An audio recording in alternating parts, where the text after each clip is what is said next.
Hello and welcome to Growing Up Gaming. It's that hidden show on YouTube where I, Randolph, digs through the library of obscurity to find games that for one reason or another didn't do too well critically or commercially, and review them so we can find out if they're good or not. And also try and answer the question why they didn't do too well critically or commercially to begin with. Today's episode is all about the superfans that go that extra mile, because superfans that go that extra mile are awesome. Since the 90s, fans of Japanese exclusive video games have been translating and re-releasing them online so that Western audiences can enjoy them. And they do this for free, out of love, and despite the possible legal ramifications that it can have.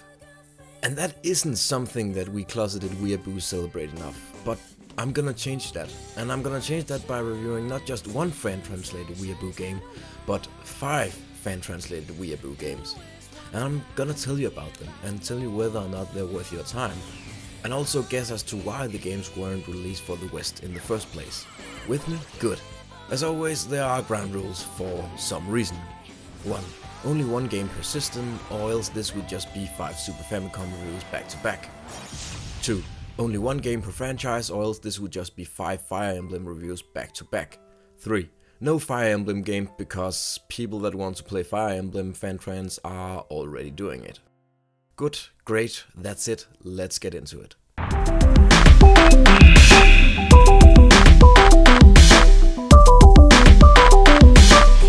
Come, Deathbringer!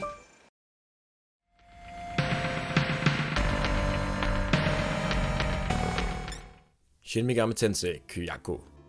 Originally released on the 31st of March 1995, Shin Megami Tensei Kyaku? Kyaku. 新女神転生旧約 Yeah, like that. Wouldn't see a translation patch until 19 years later in 2014. The game itself is a remake of the first 2 Shin Megami Tensei games on the Famicom, and while it does fix some bugs and glitches and make some improvements to the original games, the game's biggest achievement is that it links the 2 games, allowing players to carry over data from the first game to the second game. But what is the game itself about? There's a whole thing about demons and angels, and the world blows up and humans are then forced to live underground. Then sometimes later an evil temple appears and a bunch of evil gods kidnap a good goddess, and it's up to our 2 protagonists to save her. So they do that. But how do they do that? Well, Shin Megami Tensei is a first-person RPG with a turn-based battle system. You have a party and you can level up, learn new skills. There's also equipment that you can give them to boost their stats and other items like healing potions and whatnot. You know the drill. The thing that sets this series apart though is its demons recruitment mechanic. Every enemy you encounter in the game can be negotiated with if you meet the right conditions, and they can join your party if you negotiate a deal with them. And that's basically all there is to say about the game. It's a traditional JRPG with an extra Pokemon mechanic in it. And that may be good or bad depending on what you're looking for, because is the game worth playing? Well, if you're a Mega Tensei fan, which is the word fans who are Mega Shin Megami Tensei fans call the franchise. If you're that and you really want to know where it got started but find that the Famicom games are a little too retro, then this is for you. But if you're not that, then this is not for you. It's a heavy grind fest and it's fairly light on story, and the advanced negotiation techniques that appear later in the series aren't to be found here, unfortunately. So negotiating with demons feels a little flat. A neat idea, but a little flat compared to modern games. Don't get me wrong, there's nothing wrong with this game and it isn't bad, it's just in retrospect pretty average by today's standards.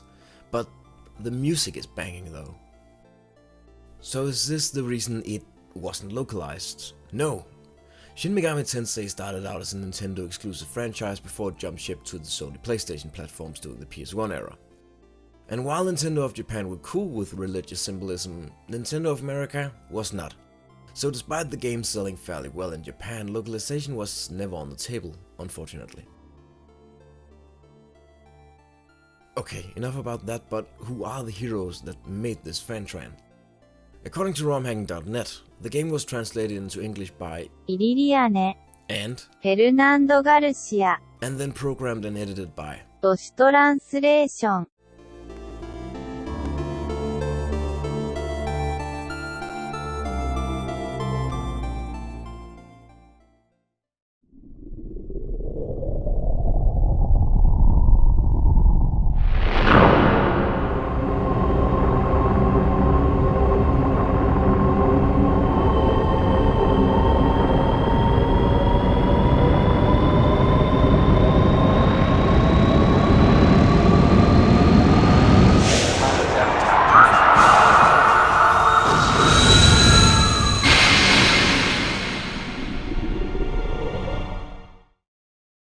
Originally released on the 19th of January 1996 and translated 13 years later in 2009, Policenauts is actually an early Hideo Kojima game, and it stars our titular Policenaut Jonathan Ingram as he gets lost in space and wakes up 25 years later and finds out that his girlfriend has moved on and married another guy and now has a kid.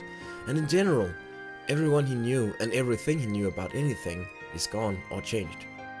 So he decides to become a PI, and then he goes about his life for 3 years until a blast from the past in the shape of his old girlfriend walks through the door and asks him to help her find her missing husband. Jonathan says he will think about it, but as his ex-girlfriend walks to her car, Jonathan looks out the window after her, and then boom, she gets blown up. And then Jonathan has to hunt down a cyborg ninja, and this marks the beginning of an explosive story that will take Jonathan from Earth to the space colony of the Beyond, and it's Lethal Weapon in Blade Runner land. Yeah, that's literally what it is. Jonathan is Mel Gibson, Ed is Danny Glover, and they hunt what are essentially replicants. But it's good, kind of. The story is good. The gameplay is an adventure game from the early 90s, so it's very, very, very slow. To the point that I actually found myself yawning quite a bit as I was trying to make my way to the next story beat. And it doesn't help that Jonathan has to examine literally everything in every screen before he can continue on to the next one. Yeah, that's the summary of Policenauts, so is the game worth playing? If you're a die-hard Kojima fan, then yes. If you're not, no. Gameplay is not at all enjoyable, and while the story is really good and would make one hell of an anime, the gameplay is not really worth the trouble, and honestly, watching a playthrough on YouTube seems like a more enjoyable experience. So is this the reason it wasn't localized? Policenauts is a spiritual successor to Kojima's previous game Snatcher, and Snatcher was fairly expensive to localize and didn't sell well in the West, mostly due to the fact that it was in the West pretty much exclusively released for commercially failing platforms. And Policenauts had even greater production values. So I'm guessing that the game just wasn't commercially viable for localization, at least not until some fans just did it by themselves on a budget of nothing. And who are these heroes that made this fan trend? According to romhacking.net, the game was translated into English by マルクレイドロ the script was revised by ー、ジェームズ・スナイプス、 and programmed and edited by アルテミオ・アービーナ、ニコラス・カトサロス、 and スロービーフ。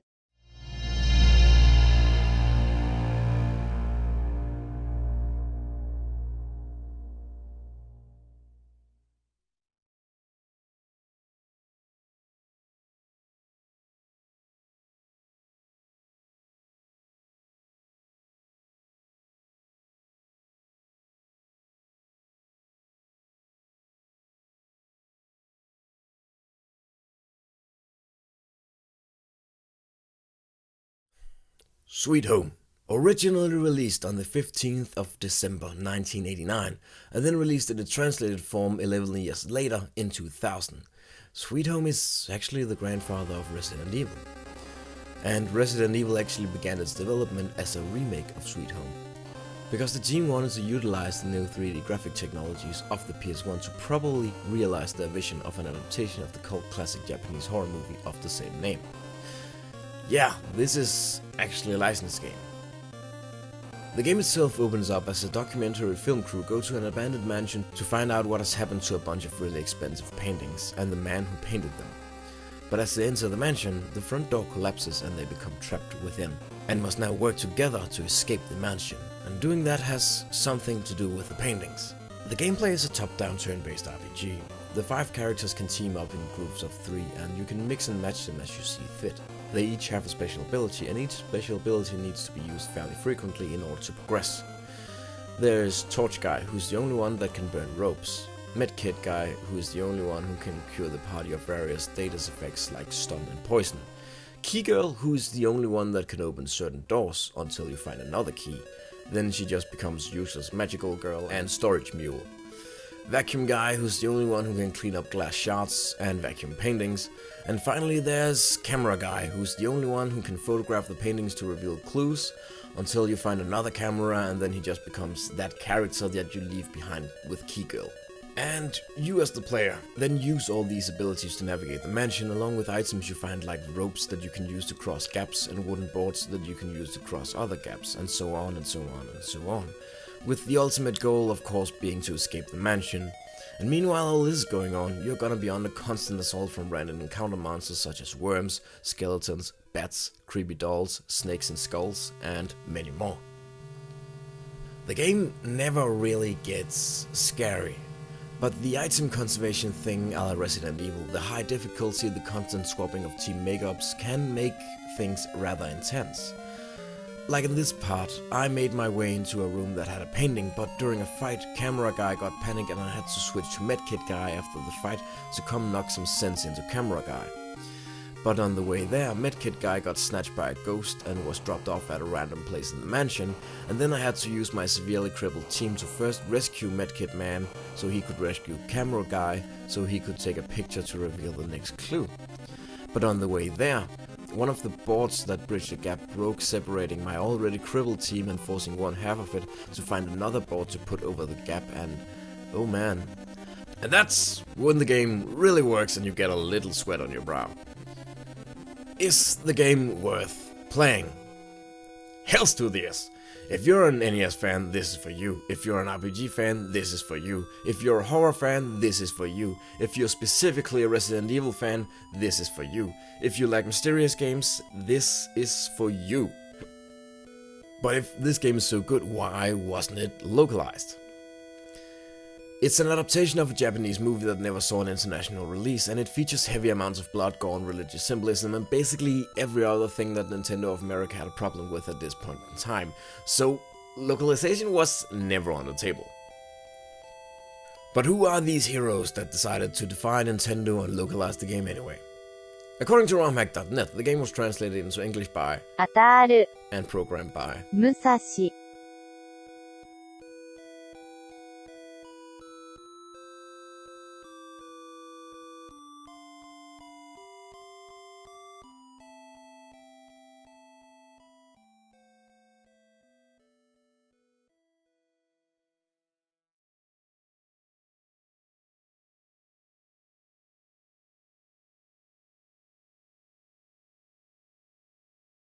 Mother 3.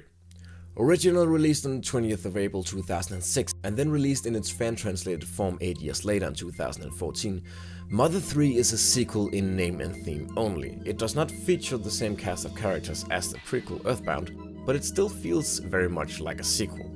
The cast of characters, while different, is still the same kind of quirky that we've come to expect, and the graphics are just as, if not better, than the Super Famicom predecessor.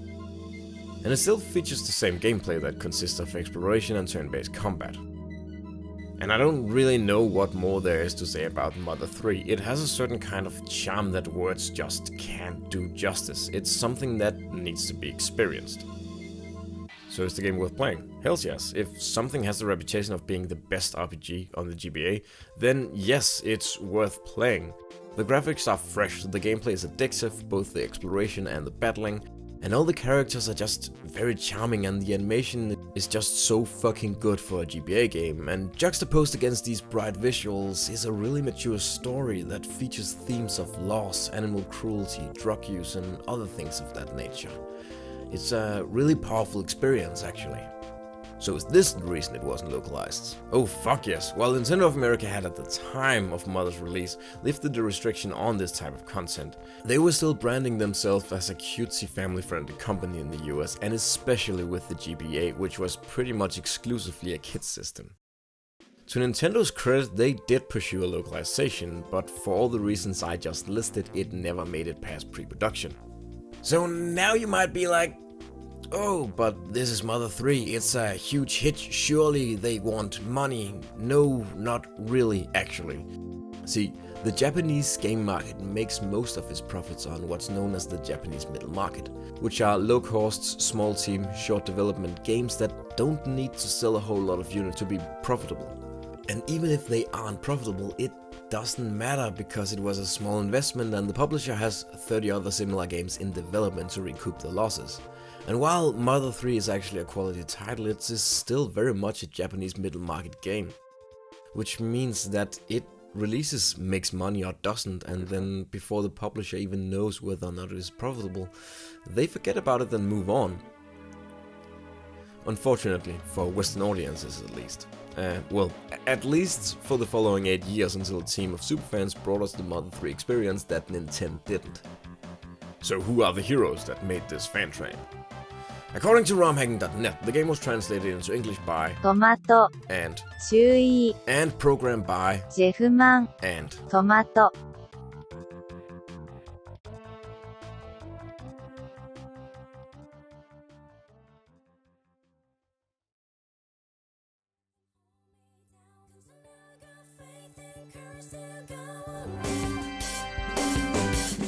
Both moonlight shines and sun shines down on us. Do is one and I can't lie no more. I can heal if I keep on running away from my fear.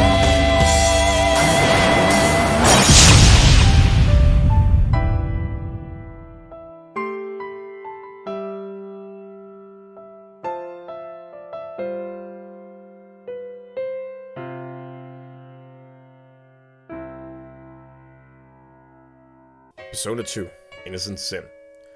Originally released on the 25th of June 1999, and then released in its translated form 9 years later in 2008, Persona 2 Innocent Sin for the PlayStation 1 is actually not the game on screen at the moment.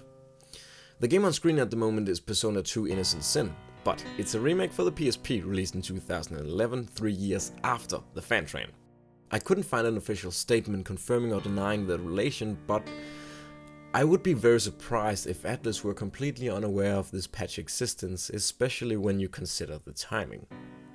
But aside from that reason, why are we not looking at the original PS1 release? Well, I could lie and say it's because the PSP game runs smoother, looks prettier, has faster text speeds, supports widescreen natively, and generally has a lot of quality of life improvements. But the honest answer is that I couldn't figure out how to patch a PS1 ISO, so yeah. I'm not terribly good at all this ROM hacking stuff, sorry. But never mind that, what is the game about? Well, you play as a student who is in the middle of a turf war with a rival school's gang leader. The rival school's gang leader kidnaps a student from your school as a joke, and in an attempt to rescue her, your student character along with his friend and the rival gang leader find out that they have hidden personas within them. Demons or something that they can summon to make magic or some shit like that, but not only do they have magical abilities, they also learn that the open legend suicide game that has been plaguing high schools all over Japan is actually orchestrated by someone, or rather something, named Joker. The principal of your character's school is also somehow involved, and it's up to the ragtag party of misfits that just had their personas woken to stop Joker and the principal, and I'm guessing also some other evil dudes. And how do you do that? Well, do you remember the first game on the list, Shin Megami Tensei 1+2? Yeah, Persona actually started off as a spin-off to that franchise before it became its own thing and dropped the SMT branding. The earlier games in this franchise, including the one we are playing, plays a lot like the early SMT games. It's a turn-based RPG, but instead of a first-person perspective, it's a third-person isometric perspective. And instead of being a save the world from complete and utter destruction thing, it's a more intimate save your friends and maybe your school from being seduced by a demon kind of thing. The biggest difference in terms of gameplay is the monster recruitment, because it isn't really present here. Don't get me wrong, you negotiate with monsters like in an SMT game, but instead of the goal being recruiting them, you instead befriend them and make pacts with them, and they give you various resources in return that you use for buying weapons or leveling up your personas. I really like this scaled back plot thing. I'm not a big fan of the whole save the world stuff, so this is right up my alley. And the school theme is also very cool. In general, the game just has a cool theme and aesthetic and a lot of style. It's a good game. Is the game worth playing? No. Well, you shouldn't play the fan train. Just play the PSP version, since it's almost exclusively an improvement to the original. There is some mature stuff that the Fantran handles better, like not changing Hitler to the Führer and giving him sunglasses so we totally don't know it's him. Oh yeah, Hitler is in this game. But the censoring of some mature stuff is a small price to pay for the quality of life improvements that the PSP remake offers.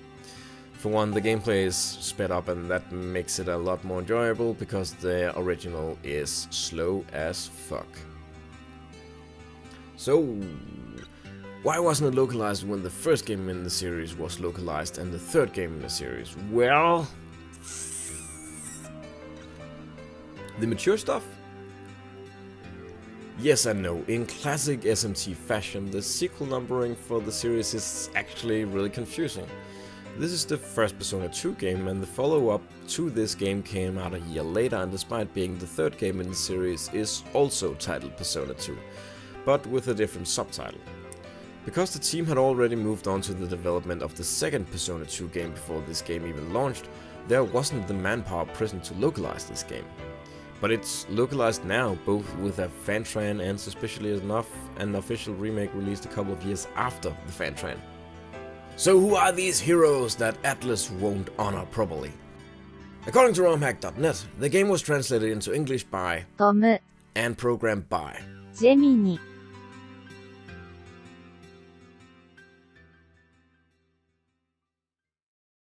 Yeah, so that was